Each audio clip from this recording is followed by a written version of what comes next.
जय हिंद दोस्तों, कैसे हैं आप सब। दोस्तों, आपको इस YouTube चैनल पर यूपीपीएससी आरओ री एग्ज़ाम 2024 का हर एक सब्जेक्ट से संबंधित एमसीक्यू यानी कि प्रैक्टिस सेट देखने को मिल जाएगा। दोस्तों, इस YouTube चैनल पर आपको सहायक समीक्षा अधिकारी यानी कि आरओ री एग्ज़ाम का प्रैक्टिस सेट देखने को मिल जाएगा। जय हिंद, जय भारत। कैसे हैं दोस्तों, स्वागत है आप सभी का। आज हम सब बात करने वाले हैं तत्सम तत्वों के बारे में। और जैसा आप सभी को पता है कि ये आरओ री एग्ज़ाम 2024 का प्रैक्टिस सेट चल रहा है इस समय। और आज हम बात करेंगे सवाल नंबर 104 के बारे में। इसमें पूछा गया है पक्ष का तद्भव रूप क्या होगा। तो जाहिर सी बात है, अगर पक्ष का तद्भव रूप पूछा गया, इसका मतलब पक्ष जो शब्द है ये एक तत्सम शब्द है, ठीक है। और इसका अगर हम लोग अतद्भव जानने की कोशिश करें तो इसका सही उत्तर हो जाएगा सी, यानी कि पंख। यहाँ पे ये पंख लिखा है, ध्यान देना। एक शब्द यहाँ पर लिखा हुआ है पक्षी, ठीक है। यहाँ पर क्या लिखा है, यहाँ पर लिखा है पंछी। तो पंछी जो है ये एक अतद्भव शब्द है और इसका तत्सम हो जाएगा पक्षी, ठीक है। यहाँ पर लिख दे रहा हूँ, ध्यान देना। तो कभी पूछा जाए तो इसके बारे में भी मालूम होना चाहिए। प्रश्न नंबर 105 है, इसमें पूछा गया निम्नलिखित में से तत्सम शब्द कौन सा है। इसमें पूछा गया तत्सम शब्द कौन सा इन चारों में से। सही उत्तर हो जाएगा ऑप्शन नंबर बी। बी जो है ये एक तत्सम शब्द है, ठीक है। जबकि शक्कर, होली और मोती यानी ए सी डी, ये तीनों शब्द तद्भव शब्द हैं। ये चीज़ ध्यान देना। अब आइए जान लेते हैं कि इसका तत्सम क्या होगा अगर कभी पूछ लिया जाए तो। अब जैसे लिखा है शक्कर, तो शक्कर एक तद्भव शब्द है और इसका तत्सम हो जाएगा ये शर्करा, ठीक है, ध्यान देना। होली का हो जाएगा होलिका। यहाँ पर मैं लिख देता हूँ, इसको ध्यान देना, ठीक है। एक शब्द है मोती, तो मोती एक तद्भव शब्द है और इसका तत्सम हो जाएगा मोतिक, ठीक है।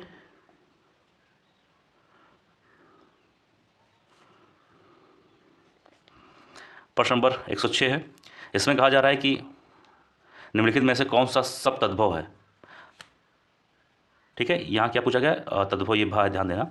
इन चारों में से कौन सा शब्द जो है तद्भव है। 106 का सही उत्तर हो जाएगा ऑप्शन नंबर डी, डी यानी कोयल। तो कोयल एक तद्भव शब्द है और इसका अगर हम लोग तत्सम शब्द जानने की कोशिश करें तो वो हो जाएगा कोकिल, इल्ला है, ठीक है। और यहाँ पर एक शब्द दिया गया है भ्रमर, एक शब्द दिया गया है व्याघ्र, एक शब्द दिया गया है क्षीर। तो ये जो तीनों शब्द हैं ये तत्सम शब्द हैं, ठीक है। ये चीज़ ध्यान देना। अगर इसका हम लोग तद्भव शब्द जानने की कोशिश करें तो क्या होगा ये जानते हैं। भ्रमर का हो जाएगा भौरा, ठीक। और व्याघ्र का हो जाएगा बाघ और क्षीर का हो जाएगा खीर, ठीक। ये चीज़ ध्यान देना। प्रश्न नंबर 107 में आ जाइए। इसमें कहा गया निम्नलिखित शब्दों में से नया का तत्सम रूप क्या होगा। एक मिनट, जो ये नया शब्द है इसका तत्सम पूछा गया है। 107 का सही उत्तर हो जाएगा ऑप्शन नंबर ए, यानी कि नव्य। तो नव्य जो है ये नया शब्द का एक तत्सम रूप है, ठीक है, यानी कि तत्सम शब्द है। थोड़ा सा छोटा कर लिया जाए। प्रश्न नंबर 108 में पूछा गया है निम्नलिखित में से तत्सम और तद्भव के मेल की दृष्टि से शुद्ध युग्म को आपको चयन करना है। शुद्ध युग्म यानी सही जोड़ा। 108 का सही उत्तर हो जाएगा ऑप्शन नंबर बी, यानी कि पृष्ठ और पन्ना। यानी कि जो पन्ना है ये एक तद्भव शब्द है और पृष्ठ जो है इस पन्ना का तत्सम शब्द है, तो इसलिए ये सही हो जाएगा। अब आखिर में ये जब सही हो जाएगा तो ये सब क्यों गलत होगा, यानी बी सी डी क्यों गलत होगा। कुछ तो कारण होगा कि ये गलत है। आइए ये भी जान लेते हैं। यहाँ पर आप सभी के सामने लिखा होगा हरिद्रा। तो ये हरिद्रा एक तत्सम शब्द है, ये सही है, लेकिन हरिद्रा इस शब्द का तत्सम नहीं है।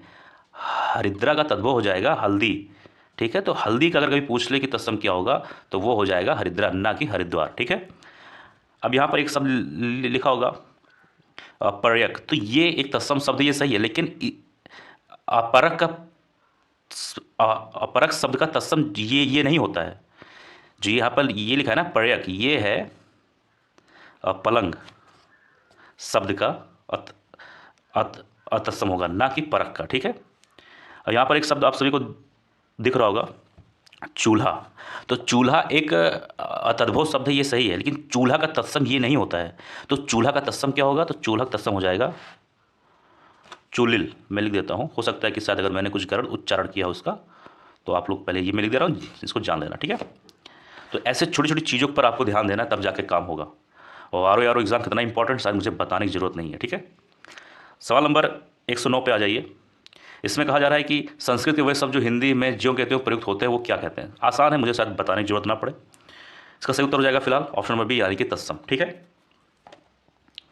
प्रश्न नंबर 110 में आ जाइए। इसमें पूछा गया निम्नलिखित में से तत्सम शब्द है, चारों में से कौन सा शब्द है जो तत्सम शब्द है, यानी कि चारों में से कौन सा तत्सम शब्द है, ये पूछा गया है। इसका सही उत्तर हो जाएगा ऑप्शन नंबर डी, यानी कि तीर्थ। तो तीर्थ जो है एक तत्सम शब्द है और इसका तद्भव हो जाएगा तीरथ। ठीक है, ये चीज़ ध्यान देना। प्रश्न नंबर 111 पर जाइए, इससे पूछा गया निम्नलिखित में से तद्भव शब्द, तो इन चारों में से पूछा गया कौन सा शब्द है जो तद्भव है। 111 का सही उत्तर हो जाएगा ऑप्शन नंबर सी, यानी कि प्रभाकर। तो प्रभाकर एक तद्भव शब्द है, ये चीज़ ध्यान देना। एक मिनट लीजिए। हाँ, तो निम्नलिखित में से क्या पूछा गया, कौन सा शब्द तद्भव है। तो 111 का सही उत्तर हो जाएगा ऑप्शन नंबर सी, यानी कि प्रभाकर जो है। ठीक है, ये चीज़ ध्यान देना, काफ़ी इंपॉर्टेंट सा सवाल है। 1 मिनट। ये सवाल RORO में 2010 में पूछा गया है प्री में, और RORO पे मेंस में पूछा गया है। तो ये सवाल कई बार पूछा गया है, ये इसलिए इंपॉर्टेंट हो जाता है। प्रश्न नंबर 112 में पूछा गया है कि निम्नलिखित में से कौन सा शब्द जो है तद्भव है इन चारों में से। तो ऑप्शन सही उत्तर हो जाएगा ऑप्शन नंबर डी, यानी कि सूरज। एक मिनट जाइए। तो इसका सही उत्तर हो जाएगा 112 में ऑप्शन नंबर डी, यानी कि सूरज। अब आप लोग सोच रहे हो कि प्रभाकर भी तद्भव शब्द है। हाँ, वो भी तद्भव शब्द है, लेकिन एक चीज़ ध्यान देना, सूरज जो है एक तद्भव शब्द है और इसका तत्सम हो जाएगा सूर्य। और जबकि और जो शब्द लिखे हैं दिनकर, दिवाकर और प्रभाकर, ये तीनों शब्द जो है सूरज के पर्यायवाची हैं। तो अगर कभी ऐसा सवाल आ जाए जहाँ पे एक और पर्यायवाची, एक और पर्यायवाची, यानी कि ये भी पर्यायवाची, अरे माफ़ करिए, ये भी तद्भव है, ये भी तद्भव है, तो इस केस में आपको सबसे पहले सूरज पे ही लगाना है। क्यों लगाना है? क्योंकि सूरज कहीं ना कहीं भाई मेन सूरज है और ये सब सारे शब्द इसके पर्यायवाची हो जाते हैं। तो सबसे पहले कोशिश इस पर ही करना। ठीक है, ये चीज़ ध्यान देना। प्रश्न नंबर 113 है, इसमें कहा गया है कि निम्नलिखित में से कौन सा शब्द तत्सम नहीं है। क्या पूछा गया? तत्सम नहीं है, ध्यान देना, नहीं पूछा गया। 113 का सही उत्तर हो जाएगा ऑप्शन नंबर ए, यानी कि आँख। तो जाहिर सी बात है, आँख जो है ये तत्सम शब्द नहीं होगा, आसान है। आँख का तत्सम हो जाएगा अच्छी, क्योंकि अभी हम लोगों ने बात किया कि जो तत्सम होता है वो संस्कृत शब्द होता है। ठीक है, क्या हो जाएगा? अच्छी हो जाएगा, अच्छी कह सकते हो। जबकि नयन, नेत्र, ये दोनों शब्द हैं, और दृढ़, ये वाला, ये तीनों जो शब्द हैं ये आँख के पर्यायवाची। तो आपको एक सवाल तो ये मालूम हुआ और साथ ही साथ और भी पता चल गया कि इसके क्या पर्यायवाची होते हैं। दोस्तों, यह था आज का वीडियो। मुझे उम्मीद है वीडियो पसंद आया होगा। किसी सवाल में कोई डाउट हो, कोई चीज़ ना समझ तो कमेंट बॉक्स में लिख देना, PDF चाहिए तो कमेंट बॉक्स में लिख देना। मिलते हैं किसी और वीडियो में। जय हिंद, जय भारत।